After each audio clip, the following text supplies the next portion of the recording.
Here I'm going to try and talk you through the mechanism of nuclear transport, so how things get into and out of the nucleus.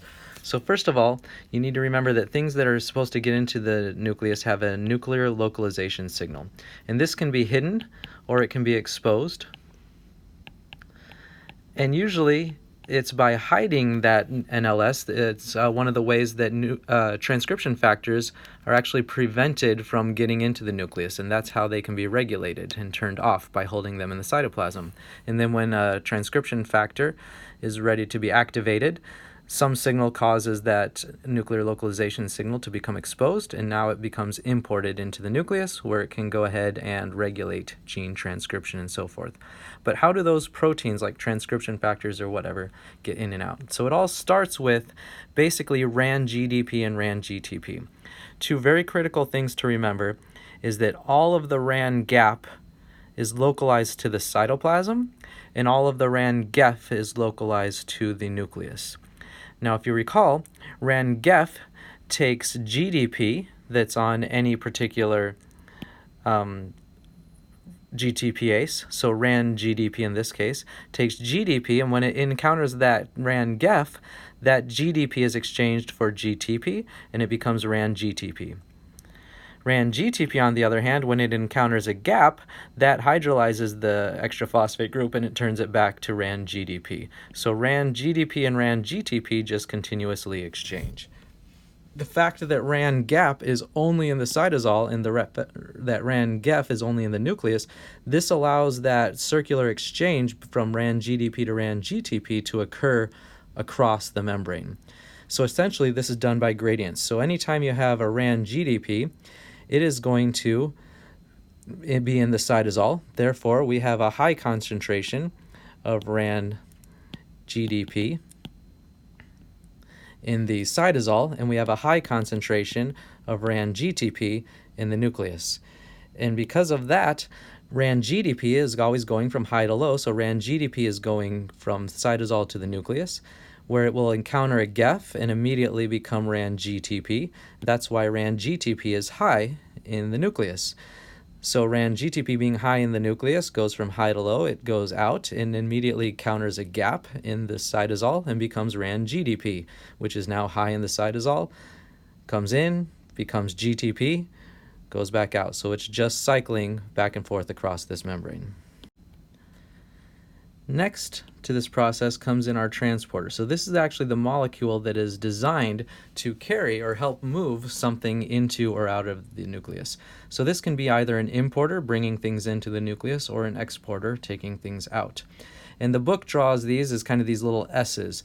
And that's mainly just to signify that they have two binding domains. So there's a binding domain for RAN-GTP, where RAN-GTP will bind, and then a binding domain for the cargo. And so that's kind of why they show them as these little S's. That's not necessarily their actual conformation, but you can kind of get the picture of these two key binding sites here. All right. So what's key now is that RAN-GTP is what's going to bind to the transporter, sorry. The transporter only binds RAN-GTP.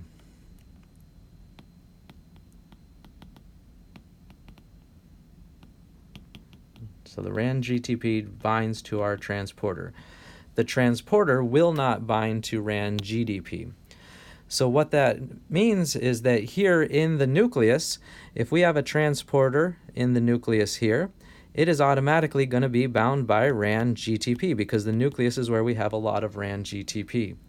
And since RAN-GTP is going out, that means that my transporter is also going out in that case. All right? But what happens as soon as my RAN-GTP bound to the transporter gets out here? Well, it encounters this RAN gap. And as you know now, that RAN gap takes RAN-GTP and turns it into RAN-GDP. And RAN-GDP will not bind to the transporter. So what we have now is RAN-GTP, or has lost its has become RAN-GDP, sorry, and therefore has fallen off. So we have the transporter by itself, and we have the RAN-GDP by itself. All right. We know that RAN-GDP is going back in to the nucleus. This transporter without RAN GTP bound is also going back in as well. They go in separately, but they still have a concentration gradient where the transporter is now coming back in when it's not bound by RAN GTP. Now this transporter, when it comes in, it will encounter a lot of high levels of RAN GTP, so it binds, and then when it's bound to RAN GTP, it goes back out, in which case RAN GTP becomes GDP, falls off, and both of them come back in. So now this cycle that we saw going back and forth around the nucleus with the RAN by itself is happening with RAN GTP bound to the transporter going out, and RAN GDP and transporter separately coming back in. So now our transporter also has this cycle going in and out of the nucleus. Okay, so now the last thing we bring into this picture is the cargo that's either meant to be exported, shown here in red, this export cargo, or imported, shown in here in green. And so since our transporters are always going out of the nucleus when they're bound by RAN GTP, and they're always coming back into the nucleus when they are unbound by anything, remember RAN GDP and the empty non-bound RAN bound receptor translocator comes in, that means that the difference between the export and import cargo is just when they get on and when they get off. So since RAN GTP bound to the transporter is when it's going out, this is what will actually bind. So the export cargo is going to bind at the same time as our RAN GTP. We call this mutually dependent binding. All right, and that's for export. This is because we want our export cargo to be bound at the same time as RAN GTP because we know that's going out. And as soon as our transporter gets outside, what happens to our RAN GTP? Well, it encounters this gap, it becomes RAN GDP, and therefore it falls off. That area is no longer bound. And since this cargo only binds at the same time as RAN GTP, when RAN GTP falls off because it became RAN GDP, so does our export cargo. Our export cargo now falls off and is able to go on out into the cytoplasm and do its job out there.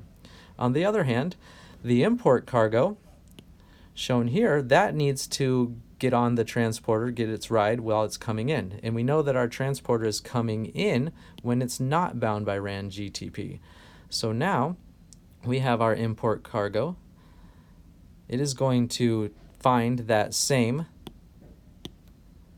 transporter, or maybe a different one, doesn't matter, but it's going to bind when RAN GTP has fallen off. So now we have our importer bound to our import cargo when our RAN slot is unbound. And this is going to come in, and as soon as this comes in, we know that this transporter finds a lot of RAN GTP, and so RAN GTP binds now, and so that means our import cargo falls off once we're on the inside. All right, so our import cargo falls off because RAN GTP basically displaces it, and now it goes on its merry way to do its job inside the nucleus. And so for import, we call this not mutually dependent, that was export, but import is mutually exclusive. The reason for this is for import, the import cargo can only bind when RAN GTP is not. When one is bound, the other can't. So when you get inside and RAN GTP binds, the cargo falls off because they can't be bound at the same time. On the other hand, for export, it's mutually dependent. The only time this cargo binds is when this is also bound, mutually dependent. That way it goes out. When the RAN GTP falls off, so does the cargo. It has gotten on in the nucleus, gotten off in the cytosol. For import, it has gotten on in the cytosol and off in the nucleus. This means we can also tell if our cargo is being imported or exported just by knowing when it is bound to the transporter. If the import cargo is bound when there is no RAN being bound, that must be import. If the cargo is bound only at the same time as RAN GTP, then that must be export cargo, because these can only bind together. These, for import, can only bind opposite.